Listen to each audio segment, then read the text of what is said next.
우리 아이에게 무슨 일이? 여기는 서준이네 집 세탁실입니다. 서준이 엄마가 빨래를 하려 하시는 것 같은데요. 그런데 지금 주스병에 뭘 넣으시는 거죠? 저건 세탁세제가 아닌가요? 이러니까 정말 가볍네. 저 통은 너무 무거워서 매번 힘들었는데 이렇게 작은 병에 나누어 담아 놓으면 하나도 힘들지 않겠어. 자, 그럼 이제 빨래할 옷들을 챙겨와 볼까? 엄마, 엄따? 주스! 주스! 응? 서준아! 너 이걸 먹으면 어떡해!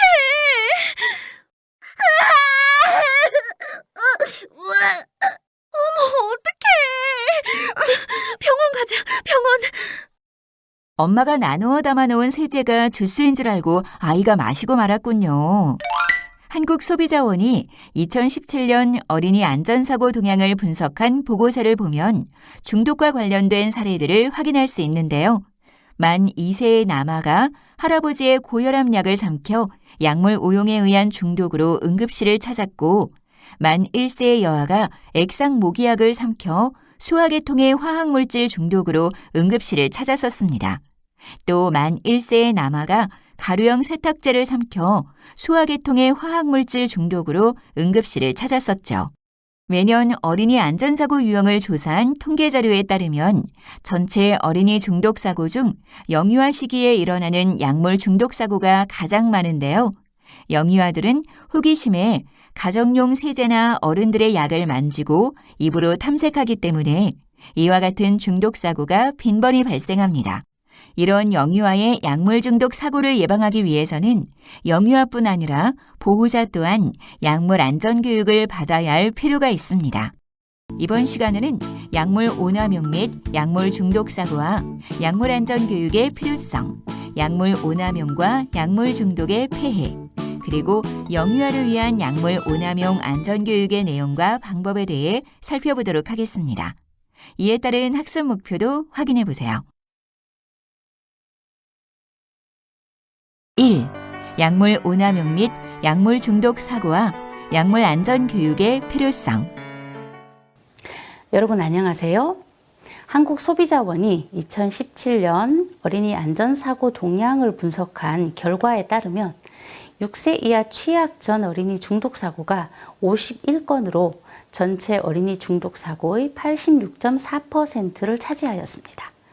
이는 2015년 89건, 2016년 62건, 2017년 59건으로 매년 감소 추세를 보이지만 여전히 중독사고 발생 연령대가 대부분 영유아기임을 알 수 있습니다. 그리고 특히 걸음마기 영아는 총 32건으로 전체의 54.2%를 차지하였는데요. 이 시기 영아의 중독사고와 관련된 특성을 알고 지도 감독하는 것이 매우 중요하다는 것을 알 수 있습니다.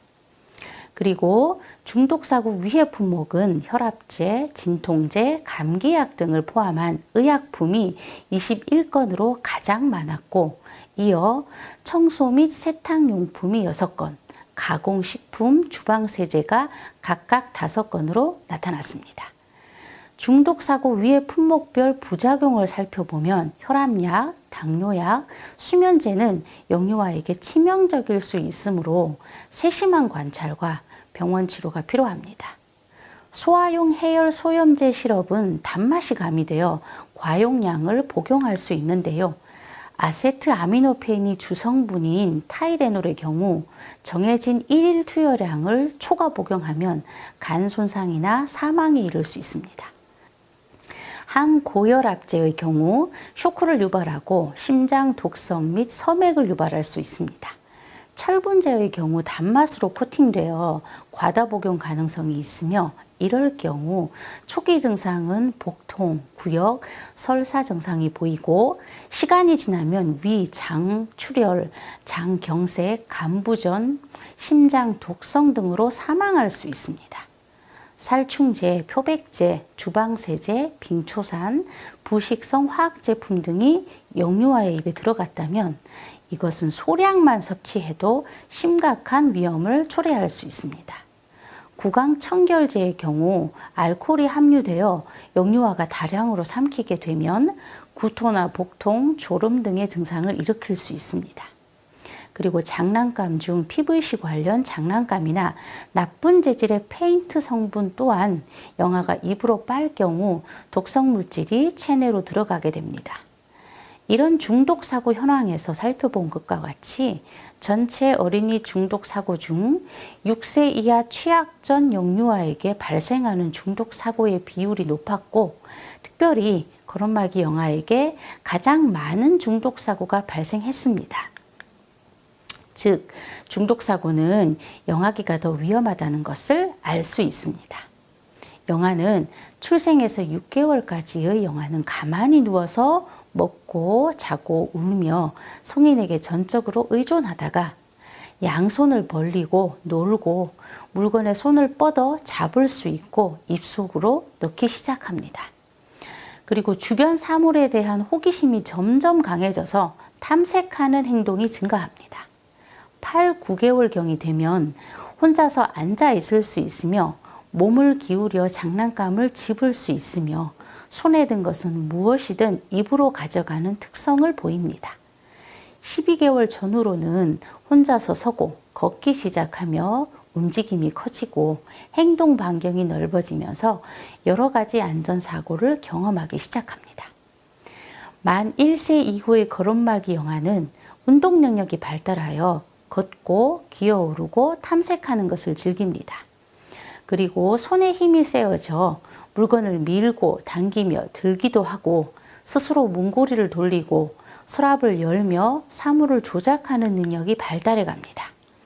이 과정에서 의약품이나 세제, 살충제 등의 화학 제품을 만지고 입으로 탐색하면서 여러 가지 중독 사고가 발생하게 됩니다. 그러므로 영아기에 이러한 중독 사고를 막으려면 의약품을 비롯한 유독성이 있는 화학 제품이나 세제 등을 반드시 영아가 손이 닿지 않는 곳에 보관해야 합니다.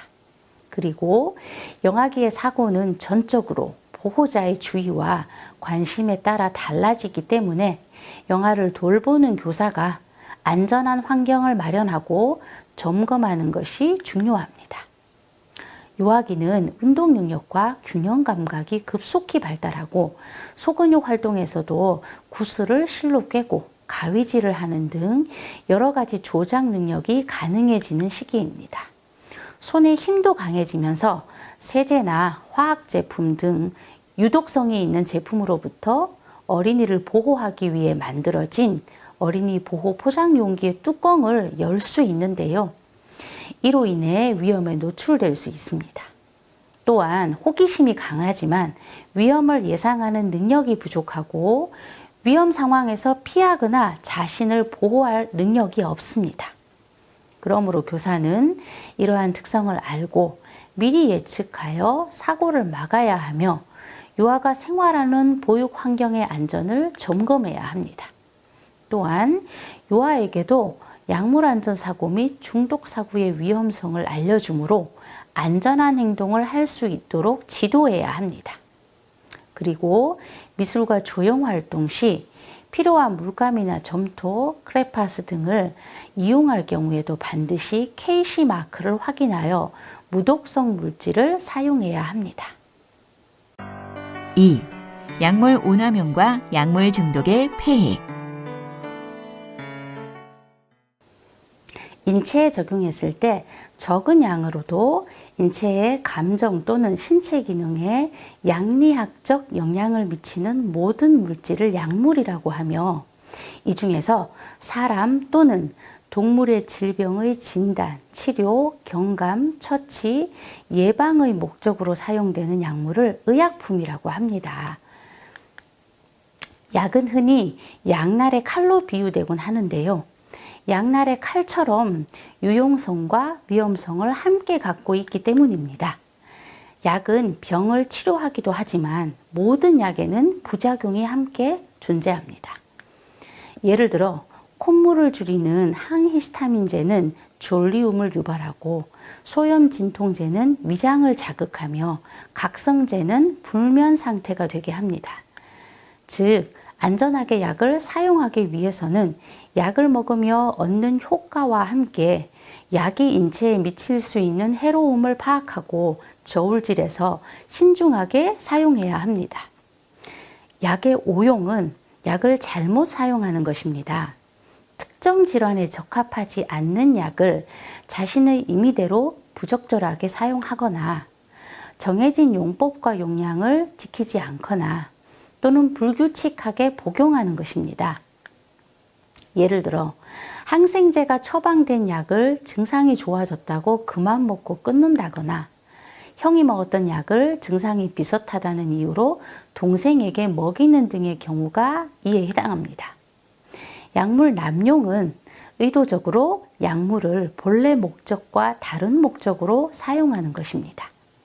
쾌락 등의 목적을 위해 환각, 각성을 일으키는 중독 마약류, 술, 담배, 고카페인 약물을 사용하는 등이 이에 해당됩니다.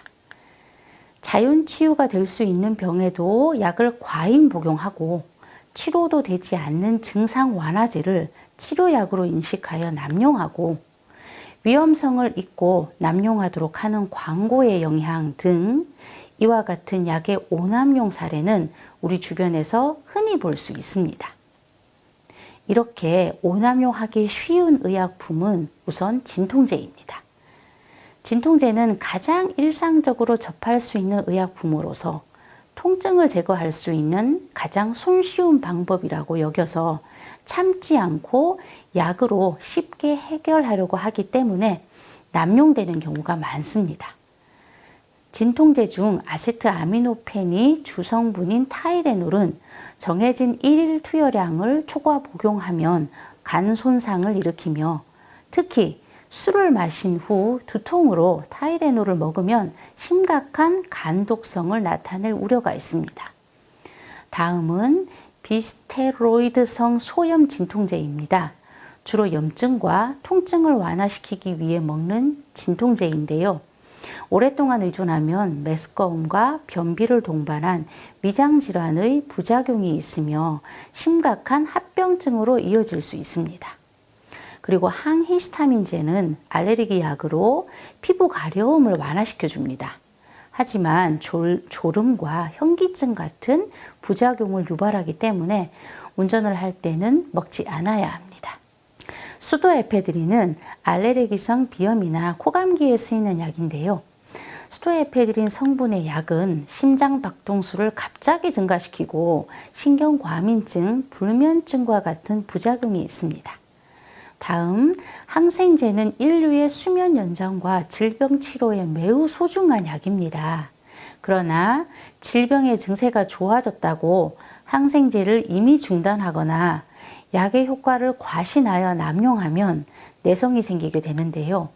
그렇게 되면 더 이상 항생제로 병균이 죽지 않고 치료가 되지 않는 심각한 상황이 벌어질 수 있습니다.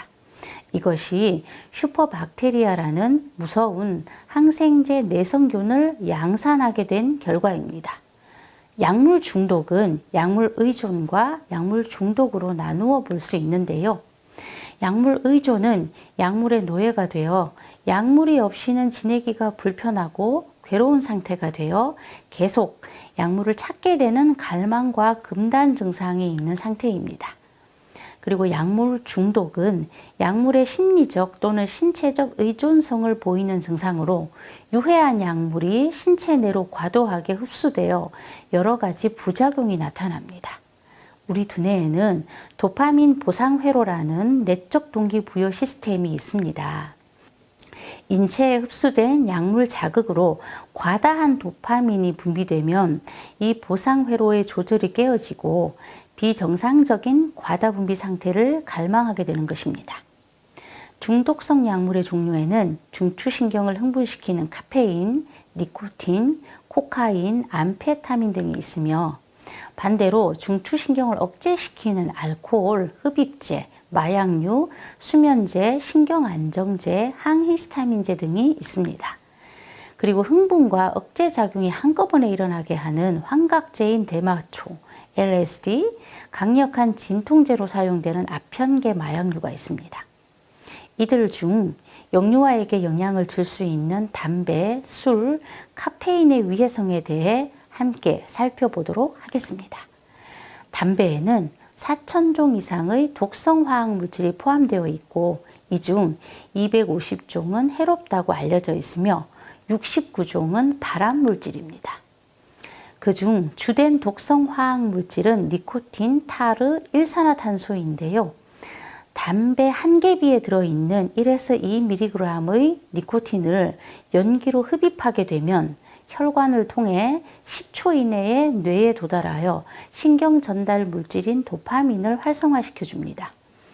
도파민이 활성화되면 쾌감과 긍정적 기분을 느끼게 됩니다.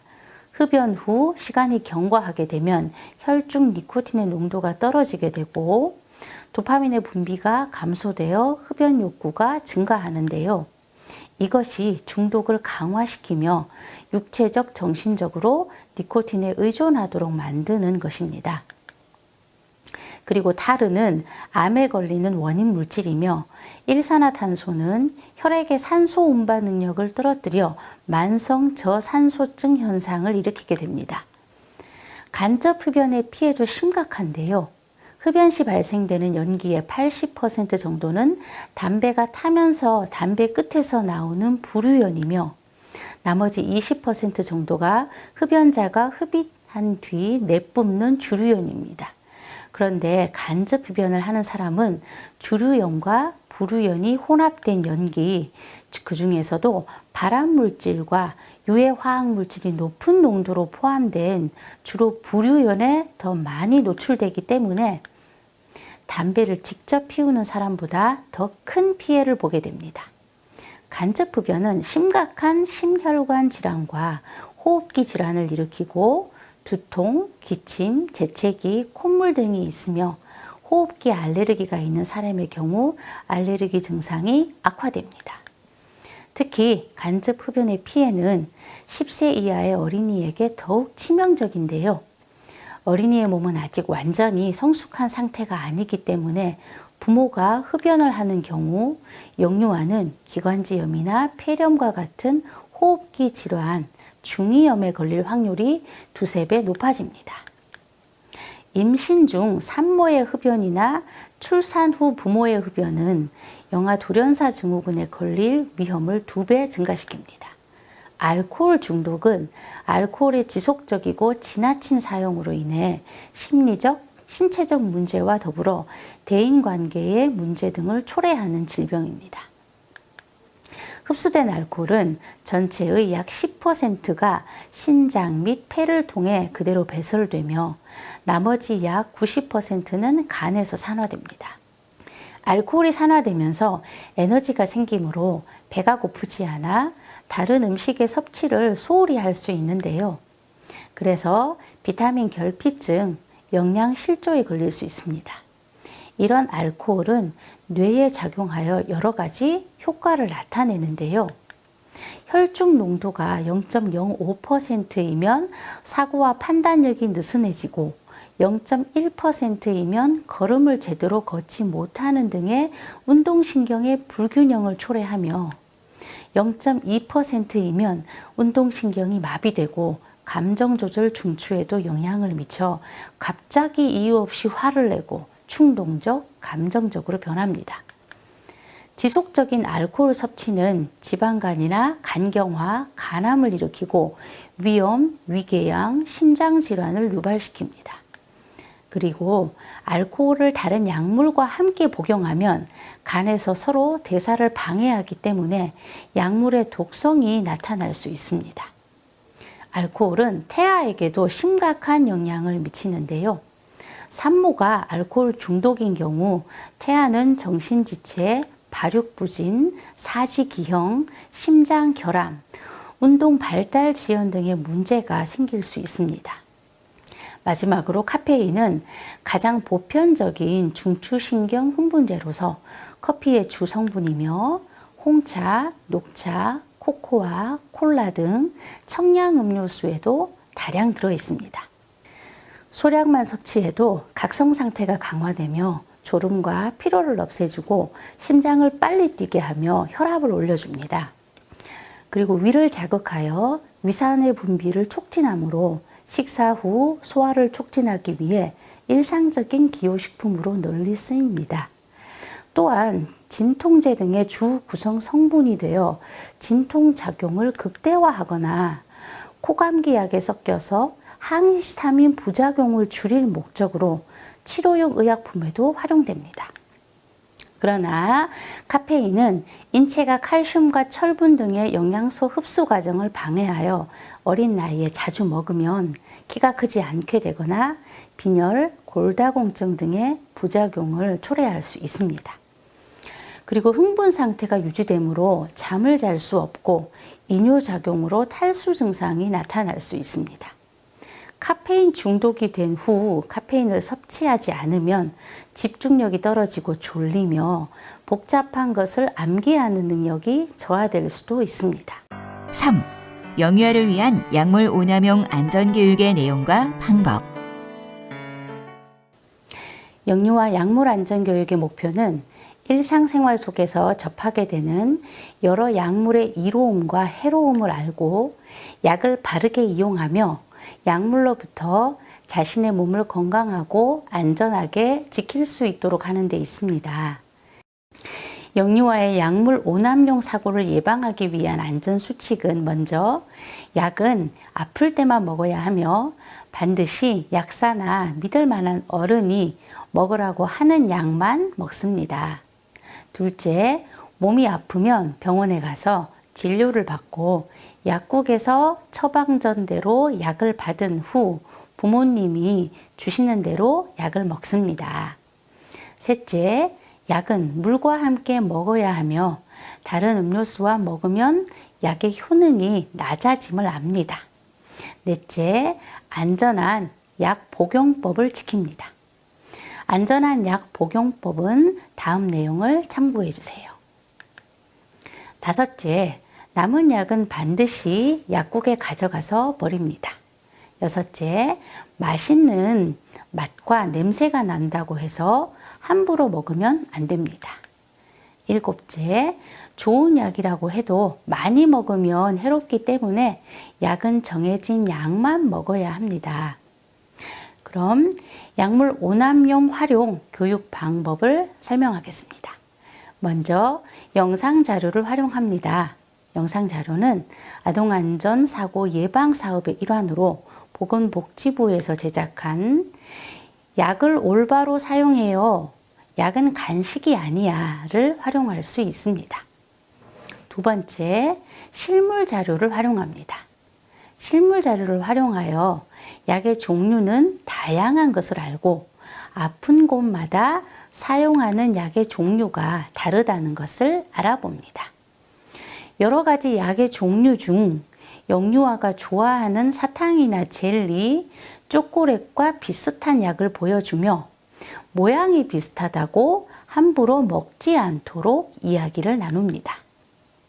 약품 상자를 보여주며 약 상자는 어른들만 사용하는 것이며 영유아들이 만지지 않도록 해야 함을 이야기해 줍니다. 약사 선생님을 초대하여 약을 바르게 이용하는 방법을 배우는 기회를 가지는 것도 좋은 방법입니다. 가정용 화학 제품의 위험성을 알려주는 교육 방법에 대해 알아보겠습니다. 가정용 화학 제품은 주방세제, 락스, 세탁세제, 섬유유연제, 방향제, 스프레이, 아세톤, 살충제 등이 이에 해당합니다. 이러한 화학 제품의 위험성을 알려주고 영유아로 하여금 만지지 않도록 교육하는 것이 중요합니다.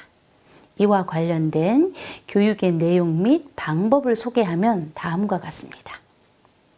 먼저 실물 화학 제품의 빈 용기를 활용하여 용기 표면에 위험성을 알려주는 표시가 있다는 것을 알려줍니다. 그리고 독성이 있는 가정용 화학 제품은 어린이에게 위험하기 때문에 어린이 보호 포장 용기를 사용함을 알려줍니다. 독성이 있는 가정용 화학 제품은 어린이에게 위험하기 때문에 어른들만 사용해야 하며 영유아는 만지지 않도록 알려줍니다. 두 번째, 영상 자료로 아동안전사고 예방사업의 일환으로 보건복지부에서 제작한 어디 어디 숨었을까요?를 활용할 수 있습니다. 세 번째, 미술용품이나 장난감의 위해성을 알려주어야 합니다. 곧 미술용품이나 장난감을 입에 물고 빨면 납이나 카드뮴 등의 유해 물질로 인한 중독사고가 발생할 수 있으므로 입에 넣지 않도록 해야 합니다. 또한 KC마크의 중요성을 이해하고 KC마크를 활용한 다양한 활동을 진행해 봅니다. 영유아 대상 흡연 예방 교육에서는 흡연의 해로움과 간접 흡연의 위험을 알고 예방하는 방법에 대해 알아보도록 하겠습니다. 가족들 중에도 흡연을 하는 사람이 있을 수 있으므로 가정과의 연계 프로그램으로 진행해 보는 것도 필요합니다. 이때 보건소의 도움을 받아 금연 교육을 실시하는 것도 효과적인 방법이 될 수 있습니다. 먼저 담배 속에 들어있는 나쁜 물질들이 무엇인지 알아봅니다. 그리고 간접 흡연을 했을 때 어린이에게 미치는 건강 위험 요인을 알아봅니다.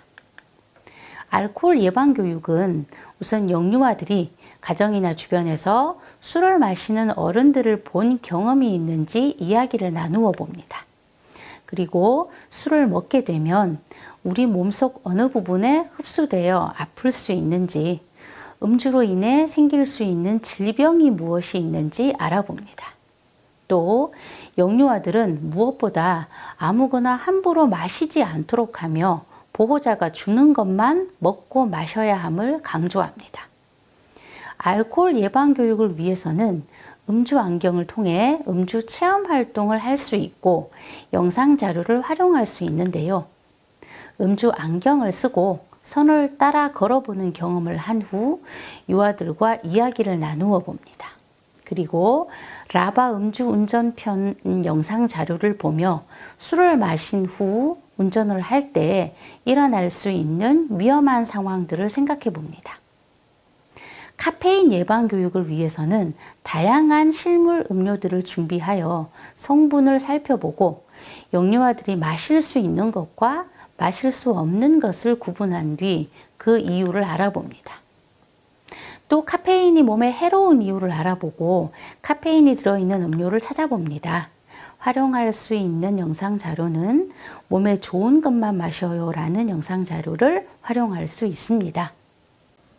어린이 중독 사고 중 영아기에 가장 많은 사고가 발생하는 이유는 그 시기의 발달 특성과 관련이 깊습니다.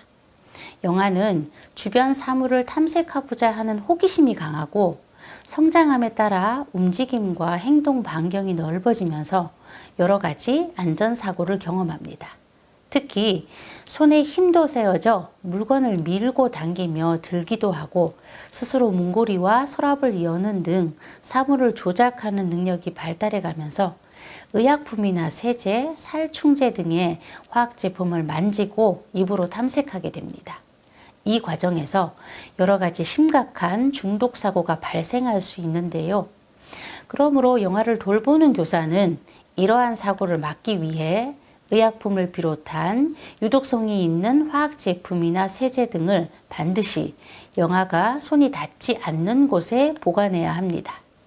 영아기의 사고는 전적으로 보호자의 주의와 관심에 따라 달라지기 때문에 안전한 환경을 마련하고 점검하는 것이 무엇보다 중요합니다. 지금까지 배운 내용을 확인해 볼까요? 스타트 버튼을 클릭하여 문제를 풀어보세요.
핵심 포인트. 오늘 학습 내용 중 중요한 내용이 무엇이었는지 전문가와 다시 한번 정리해 보세요. 오늘 학습에서 기억해야 할 핵심 포인트를 함께 짚어볼까요? 역류화기 중독 사고를 막으려면 첫째, 의약품을 비롯한 유독성이 있는 화학 제품이나 세제 등을 반드시 역류화가 손이 닿지 않는 곳에 보관해야 하며, 역류화기의 사고는 전적으로 보호자의 주의와 관심에 따라 달라지기 때문에 역류화를 돌보는 교사가 안전한 환경을 마련하고 점검하는 것이 중요합니다. 둘째, 유아에게 약물 안전 사고 및 중독 사고의 위험성을 알려주므로 안전한 행동을 할 수 있도록 지도해야 합니다. 다음, 약물의 오남용과 중독이 무엇인지 정리하면, 첫째, 약물 오남용이란 약을 잘못 사용하는 것으로서 특정 질환에 적합하지 않은 약을 자신의 임의대로 부적절하게 사용하거나 정해진 용법과 용량을 지키지 않는 경우 또는 불규칙하게 복용하는 것입니다.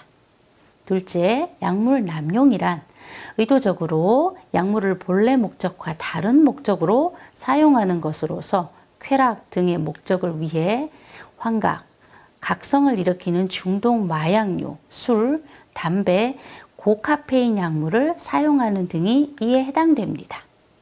셋째, 약물 중독이란 약물의 노예가 되어 약물이 없이는 지내기가 불편하고 괴로운 상태가 되어 계속 약물을 찾게 되는 갈망과 금단 증상이 있는 상태입니다. 대표적인 담배와 술, 카페인이 있습니다. 다음, 역류화를 위한 약물 오남용 및 약물 중독 교육의 내용을 정리하면, 첫째, 약은 아플 때만 먹어야 하며 반드시 약사나 믿을 만한 어른이 먹으라고 하는 약만 먹습니다. 둘째, 안전한 약 복용법을 지키며 맛있는 맛과 냄새가 난다고 함부로 많이 먹지 않습니다. 셋째, 가정용 화학 제품은 독성이 있음을 알려주고 만지지 않도록 지도합니다. 넷째, 미술용품이나 장난감을 입에 물고 빨면 유해하기 때문에 입에 넣지 않도록 지도합니다. 다섯째, 흡연은 간접 흡연의 위험성을 알고 예방할 수 있는 방법을 지도합니다. 여섯째, 알코올 예방 교육은 알코올의 유해성을 알고 역류아들은 아무거나 함부로 마시지 않도록 하며 보호자가 주는 것만 먹고 마셔야 함을 강조합니다. 일곱째, 카페인이 몸에 해로운 이유를 알아보고 역류아들이 마실 수 있는 것과 마실 수 없는 것을 구분해 봅니다.